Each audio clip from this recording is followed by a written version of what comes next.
School লাইফের একটা বন্ধু কমবে, কলেজ লাইফের একটা বন্ধু বাড়বে, এইভাবে বিক্রিয়াটা হবে। আসসালামু আলাইকুম এভরিওয়ান, আমি তোমাদের রাকিব ভাইয়া। এসএসসির রসায়নের অত্যন্ত গুরুত্বপূর্ণ একটি অধ্যায় জৈব যৌগ বা জীবাশ্ম অধ্যায় বেসিক টু অ্যাডভান্স ফ্রি কোর্সে লেকচার 1 নিয়ে তোমাদের মাঝখানে হাজির হয়েছি। তাহলে কথা না বাড়িয়ে চলো শুরু করি। দেখো, জৈব যৌগ এই অধ্যায়টা শুরু করতে গেলে প্রথমে আমার বুঝতে হবে জৈব যৌগ কি বা জৈব যৌগ কাকে বলে। তাহলে আগে এটা বুঝতে হবে, হাইড্রোকার্বন, জৈব যৌগ হচ্ছে হাইড্রোকার্বন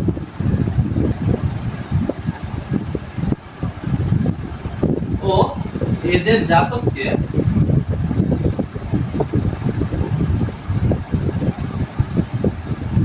জৈব যৌগ বলে।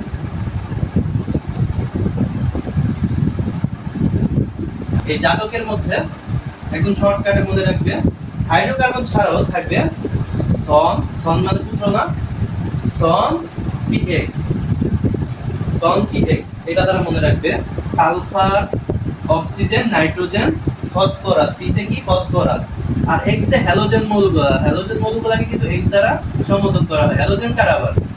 হ্যালোজেন হচ্ছে তোমার যেগুলো লবণ উৎপাদনকারী মৌল, যেমন ক্লোরিন, ক্লোরিন, ব্রোমিন, আয়োডিন, এগুলো হচ্ছে হ্যালোজেন, তাই না?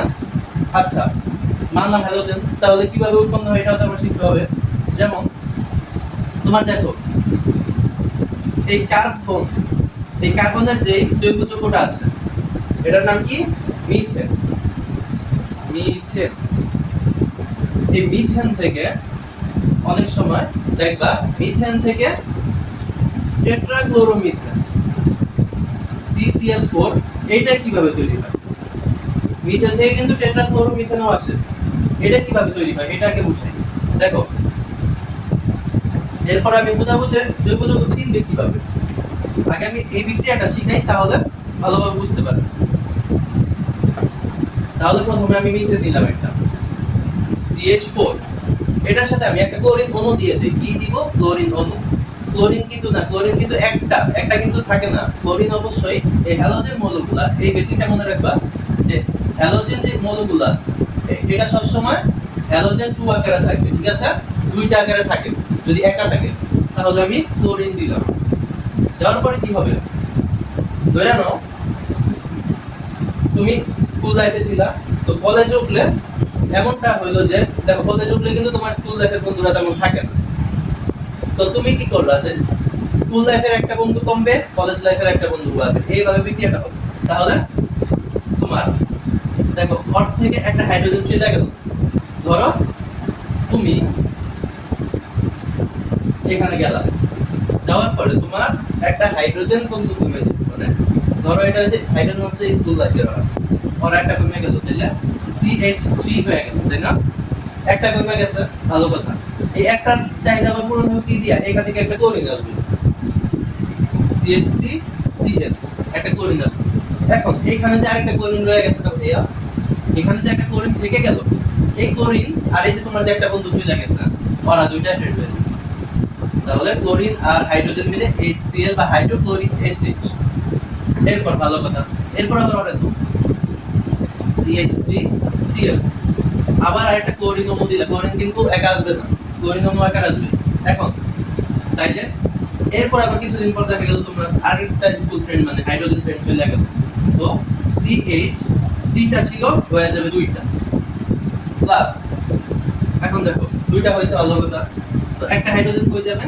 একটা হাইড্রোজেন এই পাশে যে ক্লোরিন অণু আছে, আমি নতুন করে ক্লোরিনটা দিছি, তো এইটার একটা ক্লোরিন নিয়ে একটা হাইড্রোজেন চলে যাবে HCl, মানে প্রত্যেকটাতে HCl তৈরি হবে। আচ্ছা, তাহলে এইখানে যে আরেকটা ক্লোরিন ছিল, ওই ক্লোরিনটা এখানে যুক্ত হয়ে যাবে। তাহলে একটা ক্লোরিন আগে ছিল, এখন আমি দুইটা ক্লোরিন পেলাম, Cl2, ভালো কথা। এরপরে কি? এরপরে দেখো আবার আমি ওর এখানে CH2Cl2, এটার সাথে আমি ক্লোরিন দিলাম। দেওয়ার পরে এখন কে কমবে? এই হাইড্রোজেনই বারবার চলে যেতেছে, তাই না? তো হাইড্রোজেন কমা যাবে একটা CH, এখন ওই CH। এখন কার্বনের কিন্তু চারটা থাকতেই হবে, মানে তোমার ওই যে যেমন মানুষের যদি 4 বউ থাকে ওইরকম হিসাব করে যে তোমার 4টা বন্ধু থাকতেই হবে, ঠিক আছে? তো তুমি কি করলা? তোমার তোমার বৈশিষ্ট্য হচ্ছে এটা কার্বনের একটা জিনিস মনে রাখবা, কার্বনের যোজনী 4 মানে তোমার হাত হচ্ছে 4টা, মানে ও 4টারে ধরে রাখবো, ঠিক আছে? তাহলে তুমি তোমার এই একটাও চলে গেছে, তোমার তুমি ধরছো একটা আর লাগবো কয়টা 3টা। এবার দেখো ডান পাশে HCl আগের মতোই, তোমার এই হাইড্রোজেন ওইদিকে চলে যাবে, আবার ভালো কথা। তো এখন তুমি ওখান থেকে আরেকটা ক্লোরিন আনবা, আরেকটা ক্লোরিন আনলে এই 2টা ক্লোরিন আর একটা ক্লোরিন হয়ে যায় কয়টা ক্লোরিন? 3টা ক্লোরিন। দেখছো 3টা ক্লোরিন হয়ে যায়। তাহলে CHCl3 আবার পরে যাও, CHCl3 এটা তো প্লাস Cl2। এইবার তোমার এই হাইড্রোজেনটাও থাকবে না, ওই যখন চলে যাবে, ওই চলে যায় এই ক্লোরিনের সাথে এই করে HCl ডান পাশে। তাহলে তুমি আসো, এখন তোমার 4জন লাগবে, 4জন কিভাবে আসবো? এই যে একটা ক্লোরিন যে এখানে বসে নাই, ওই একটা ক্লোরিন এখানে এসে পড়বে।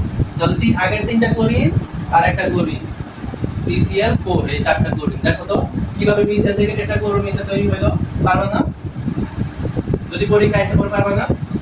অবশ্যই পারবে। জৈব যৌগ চিনবো কিভাবে?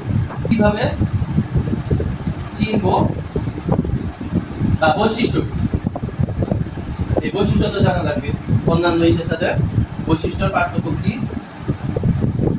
জৈব, এটা হচ্ছে জৈব যৌগ, এটা হচ্ছে অজৈব যৌগ। এখন জৈব যৌগগুলা সর্বপ্রথম মনে রাখবা, জৈব যৌগগুলা সমযোজী, সবসময় সমযোজী বন্ধন করবে, ওরা যে কোনো বন্ধন, যে কোনো বন্ধন। 2 নম্বরে কার্বন থাকবে, থাকতেই হবে বাধ্যতামূলক, এখানে না থাকলেও হবে, কার্বন না থাকলেও হবে, মানে না থাকলেও হয় আর কি, থাকতে হবে, কোনো বাধ্যতামূলক নাই। এরপর সমযোজী গেল, এটা গেল। আর এই যে সমযোজী বন্ধনটা যে থাকবে এখানে অপোলার থাকবে, অপোলার। অপোলার মানে কি? দেখো কোন কিছু কিছু যৌগ আছে যেগুলা পোল সৃষ্টি করে, তোমার যদি দ্রবণীয় করো বিভিন্ন পোল সৃষ্টি করে, যেমন পানি H2O। পানি কি করে? এই অক্সিজেনটা, দেখো এই অক্সিজেনটা এটা হয় মাইনাস পোল সৃষ্টি করে, আর এখানে এই যে প্লাসের পোল সৃষ্টি হয়, তাই না? এই পোল সৃষ্টি হয়। তাহলে অপোলার হবে, অপোলার যেহেতু এরা পানিতে অদ্রবণীয় হবে। আর এখানে পোলার অপোলার যে কোনো কিছু হতে পারে, ওরা চাইলে দ্রবণীয় হতে পারে, অদ্রবণীয় হতে পারে। তাহলে এইভাবে এই শর্তগুলো যদি মাইনা চলে তাহলে তোমার এটা হবে জৈব যৌগ। তাহলে আজকের মতো এখানে বিদায় নিচ্ছি, পরবর্তীতে দেখা হবে জৈব যৌগ অথবা অন্যান্য সাবজেক্টের অন্য একটি ক্লাস নিয়ে। সে পর্যন্ত সবাই ভালো থাকো, আল্লাহ হাফেজ।